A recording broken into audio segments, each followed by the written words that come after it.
डिजकोट में पसंद की शादी का अफसोसनाक अंजाम, खुदकशी का ड्रामा बेनकाब हो गया। मकतूला का शौहर ही कातिल निकला। 1.5 साल कबल समाइका ने डिजकोट के अवैस से पसंद की शादी की थी। अवैस और समाइका लक्ष्मी चौक डिजकोट में किराए के घर में मुकीम थे। अक्सर खर्चा और राशन न होने से दोनों में झगड़ा रहता था। समाइका को ज़बरदस्ती से तेजाब पिलाकर गला घोट कर कत्ल किया गया। कत्ल के बाद मुलजिम अवैस ने खुदकुशी का ड्रामा रचाया। समाइका और अवैस का 6 माह का बच्चा मुस्लिम अली है।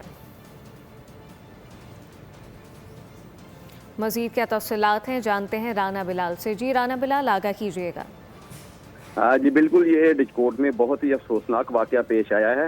ऐसा है कि अवैस और ये जो लड़की थी समाइका, इनकी 1.5 साल कबल पसंद की शादी हुई थी, लेकिन जो शोहर था नकट्टू था, काम नहीं करता था, तो इनका अक्सर इस बाबत बहुत झगड़ा रहता था। इनका एक 6 माह का बच्चा था, तो अवैस ने तैश में आकर गुज़श्ता रोज़ पर काफ़ी तशद्दुद किया और उसकी आंखों में और कानों में और मुंह में तेजाब ढीला। उसके बाद जब उसकी डेथ हो गई तो उन्होंने इसे गले में दुपट्टा डालकर खुदकुशी का ड्रामा रचाया, जिस पर पुलिस आई और बच्ची के जब लवाकिन आए हैं तो हकीकत बेनकाब हो गई, जिस पर पुलिस ने फौरी एक्शन लेते हुए मुलजिम को गिरफ्तार कर लिया है। ताहम जो गुस्सा है उन्होंने एहतजाज किया है और मुतालबा किया है कि इस कार्रवाई में जो दीगर मुलजमान हैं उनको भी शामिल तफ्तीश किया जाए और इसको सरेआम फांसी दी जाए।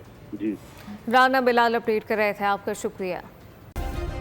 सब्सक्राइब करें और बेल दबाएं ताकि कोई खबर रह न जाए।